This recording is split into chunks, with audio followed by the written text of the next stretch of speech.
Do you want to learn how to design amazing domino field and wall plans from images? If you've been following me for a while, you'll know that in 2017 I released a program called Domino Planner that plans out domino field designs and gives you instructions so you can build them much more efficiently. Well, recently I've been making a lot of improvements to the program as well as adding some really cool new features, and I think that is now worthy of doing a new tutorial on how to use the program. With these new updates to the program, I've been getting some really impressive field designs that would only require a little bit of manual adjustments after the automatic generation. The program will be available to download. There's a link in the description, and there will also be a link on my website. Alright, let's get started.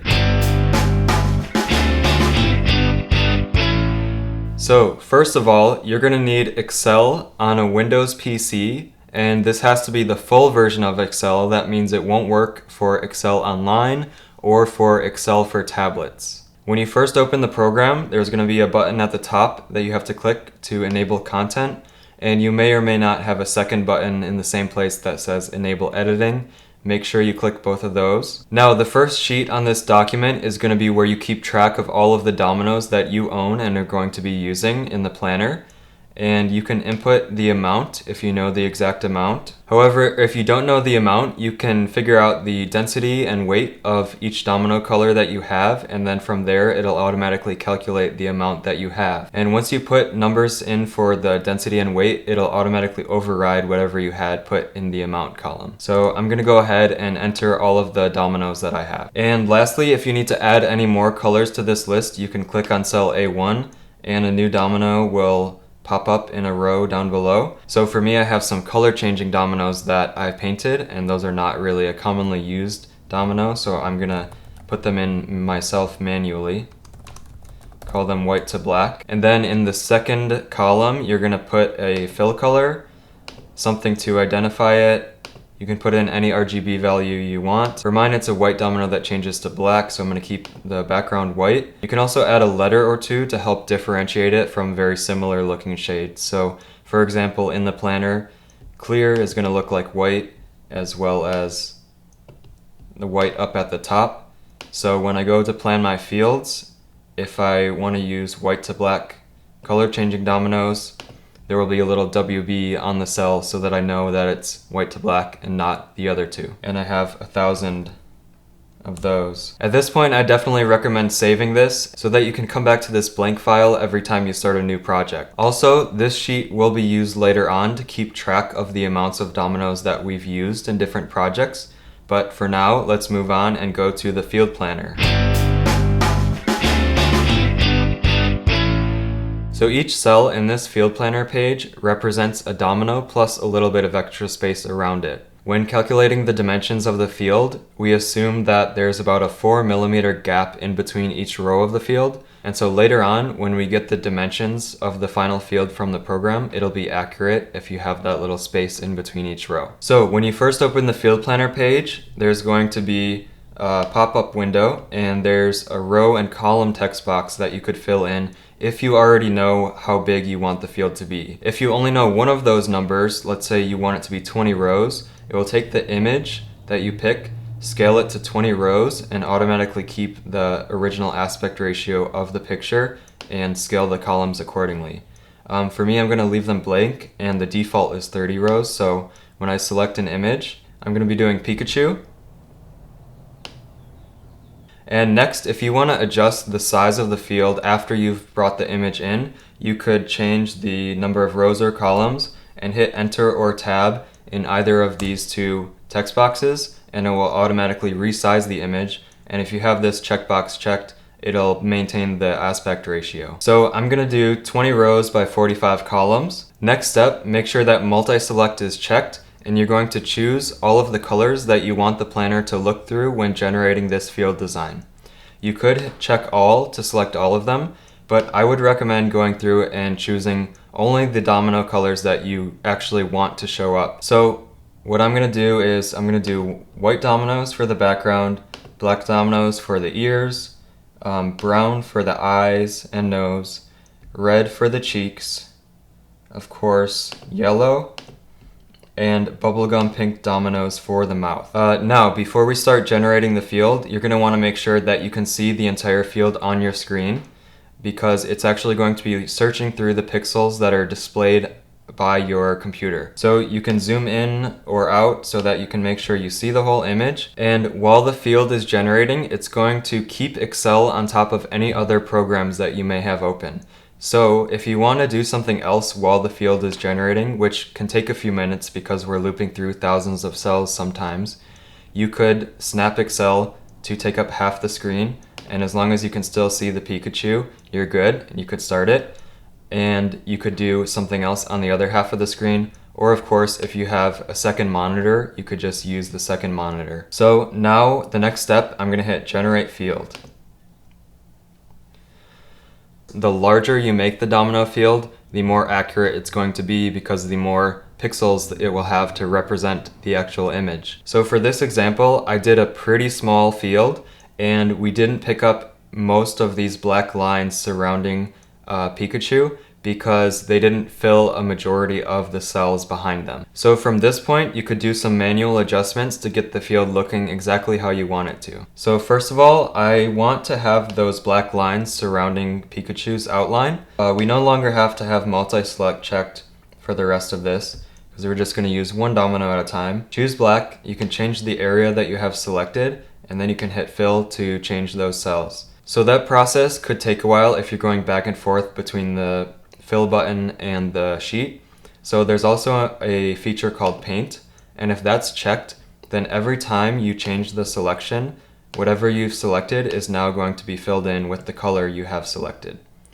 So I'm gonna just trace around the outline of Pikachu to make this look a little more complete.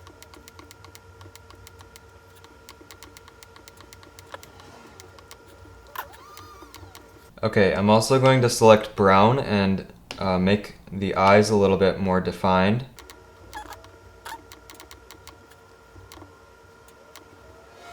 I'm also going to add one more row for the cheeks, and then make the shape of the mouth a little bit better.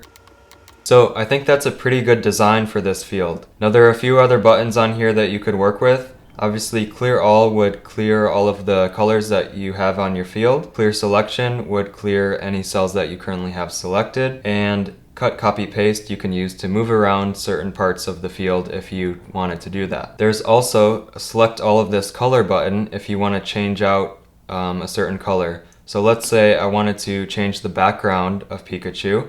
Select all of this color would select all white. However, it'll also select the white that is inside the eyes. I've also added this new feature called Select Contiguous, where it'll select any cell of the same color that is currently touching the cell that you had selected. So this is going to make it a lot easier to change out the background color or change out certain parts of the field without affecting the actual image itself. So I've selected the right side of the background because it doesn't connect around this ear. And I'm going to do a blue background. There it is. So now I can hit fill. And there it is.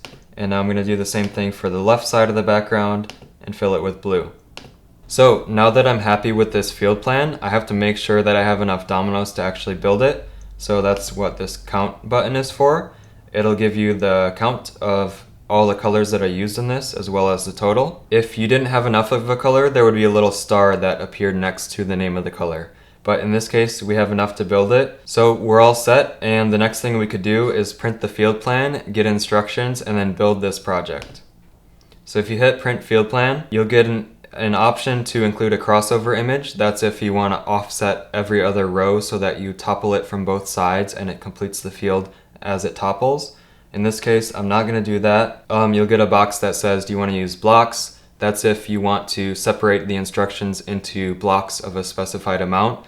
So for me, I like to do that and have blocks of 10, because then I can grab 10 dominoes at a time and look at the next 10 dominoes worth of instructions and keep going from there. And give it a name. It's going to open up a print preview for the field as well as the instructions. So the instructions are going to tell you exactly how to build this field. It starts with 6 black in row 1, and then we have the rest being filled with blue. then you'd move on to row 2, etc., working left to right. However, there's also another option. Rather than printing out those instructions, there's this field reader down in the bottom corner of the field planner, and this also could read out the instructions to you one row at a time. So this hasn't been updated since we changed the background, so if you just change the row number, it'll update the instructions.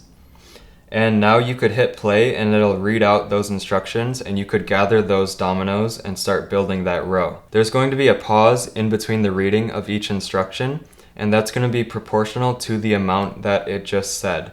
So it'll give you enough time to gather the dominoes that it just told you to gather. So for 6 black, there's going to be a short pause, and then for 39 blue, there's going to be a much longer pause, which will allow you to count out 39 blue, and then you'll be done with row 1. Row 1. 6 black. 39 blue.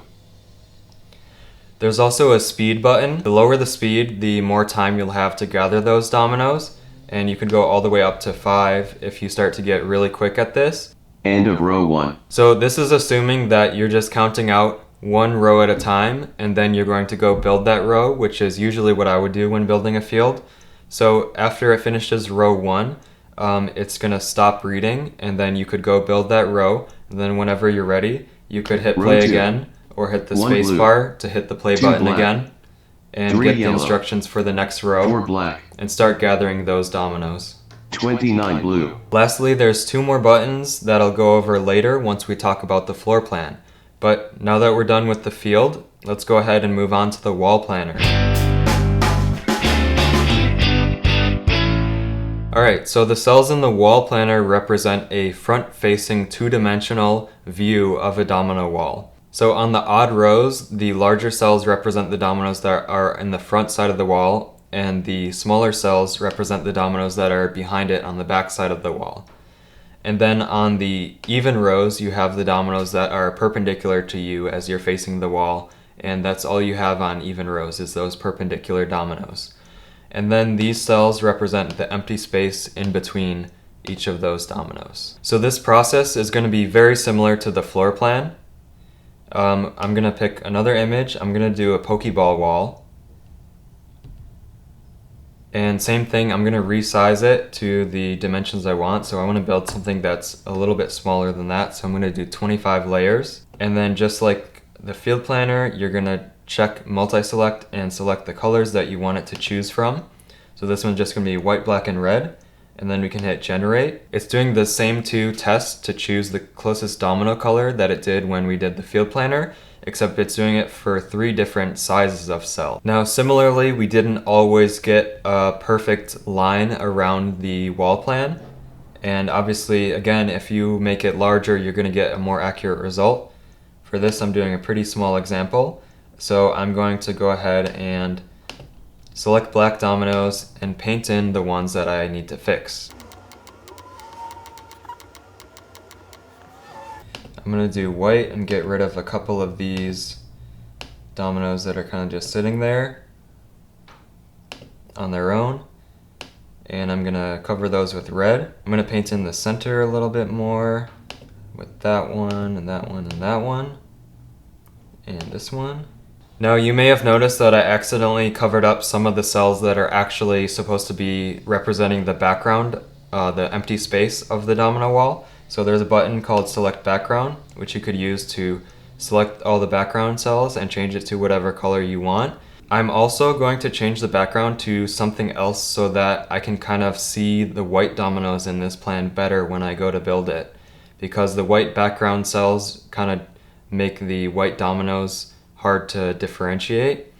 So I'm going to change that to silver, and now I can really see what I'm setting up. I'm setting up the white dominoes, the black dominoes, and the red dominoes, and all of the gray cells are just the empty space. Similarly, we have the select all of this color button and the select contiguous button. So let's say I want to select all of the white dominoes on the bottom half of the Pokeball. I could hit select contiguous. Now, Excel does have some limitations when selecting cells that are merged together in strange orientations like this. So inevitably, if you were to change this color, you would accidentally get some of the background cells and maybe even a couple that you didn't want to select. So we could select the background again and change it back to what we want the background to be. And then I'm just real quickly going to paint in those couple that got switched over from black to yellow. Now I'm actually going to change it back to white. Now the plan's looking pretty good, so I'm going to count the colors that I need, and it's going to count all of the white, black, and red dominoes that it would take to build this, as well as the total. Similarly, I could also get instructions by printing the wall plan. Give it a name. Alright, so we got a print preview of the wall itself, as well as wall instructions. Now with the instructions, just remember that you should start by reading the bottom, layer 25, left to right, and then once you build that, go to layer 24 and work upwards. Similarly, we could use this section down here to read out the instructions to us if we had the laptop close by while we were building the wall.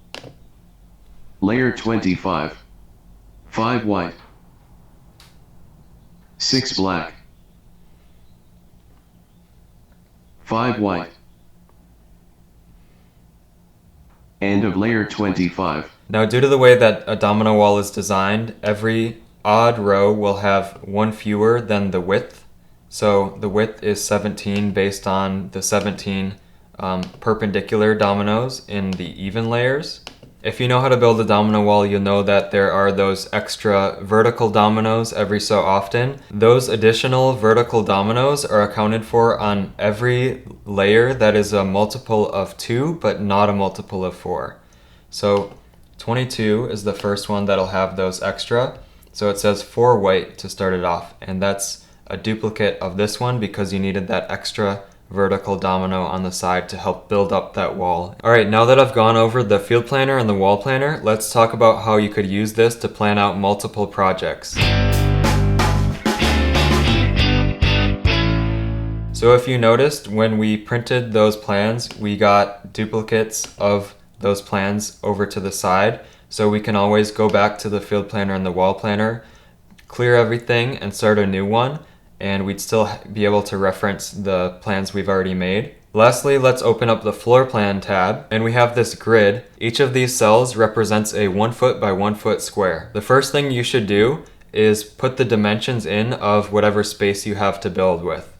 So if you had a 10 foot by 10 foot workspace, fill that in, hit enter or tab in those text boxes, and it will fill in that workspace. You could also do this for a circular workspace, and you'll get a circle. I'm actually going to be building this project on this workbench, which I know is 6 feet long and 2 feet wide. So I'm going to put that in and have rectangular checked, and that's the space I have to work with. Now we have all these buttons to add different domino elements, and we could add them manually by inputting the rows, columns, and it will scale it to the exact dimensions that it will turn out to be, as well as give you counts of how many dominoes it will take to build that. But rather than adding a field and wall in the floor plan, since we've already done it over here, there's a button called Add to Floor Plan, and you could click that, give it a name, and it will take a screenshot and automatically paste and resize it to the exact dimensions. So I did 20 rows on purpose because I wanted this Pikachu field to be able to fit along the width of this workbench. And likewise, we have the Add to Floor Plan button on the wall planner. So I'm going to add the Pokeball. This floor plan is a perfect overhead view of the project. So the reason that it squished down the wall into a thin line is because an overhead view of a domino wall is just the length of one domino. So it looks like I could just barely fit the domino wall along the back of this workbench and then still have room for the entire field in front. Lastly, if you wanted to add any other domino elements to this project, you could select either a color or an image. Let's say we want to make a gold pyramid. Let's do that. And then you have to input any parameters that you might need for it to estimate how many dominoes it would take. So let's say we want to make a 5 by 5 pyramid. That's how big it would end up being. Let's say we wanted to add a circle field. If I already have an idea of what I want the circle field to look like, I can check image, then hit add circle field. Let's say I was gonna try to design the Pokeball in a circle field that's only 2 feet. and I wanted to see how many dominoes that would take, I could choose the image, and then it would estimate that it would take 575 dominoes to build the Pokeball as a circle field. For cubes, aka rectangular prisms, it's going to need the dominoes along the length and width as well as the number of layers. The number of dominoes along the length and width refers to the dominoes that are perpendicular to the side that you're counting as you're facing that side. So a perfect cube would be a 4x4.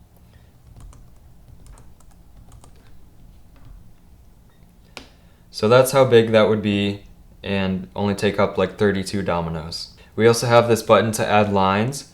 So let's say I wanted to represent the domino lines that would connect the projects together. You could choose the up, right, left, or down arrow, and you could put in a bunch of lines to represent the flow of your project along the floor plan.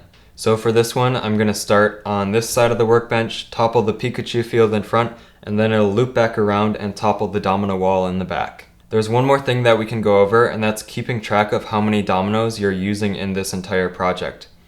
So with the field planner and the wall planner, there's an add to project list button, and if you've counted those dominoes in that field, you could then add it to the first sheet. It'll add the column with the counts of dominoes that that field would take. You could also do that with the wall planner, and it'll add the dominoes that were used in the wall. And you could also add any additional projects manually by giving it a title and then putting what color dominoes and what amounts you've used. It'll then subtract the amounts you've used from the total that you own, and you'll have this remaining column that'll keep track of how many you have left. If you go over on any certain color, then that color will turn red and you'll obviously have a negative number, so you'll know that you'll have to change something in order to build this project. And when you're ready to start building, you could also hit print floor plan, and that would print out this floor plan page as well as the domino list with all of the projects that you have planned out as well. Alright, so now I'm going to go ahead and build this project.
The link to get Domino Planner is in the description below or on my website. Make sure to give this video a thumbs up and smash subscribe to join the reaction so you can see more overly complicated chain reactions.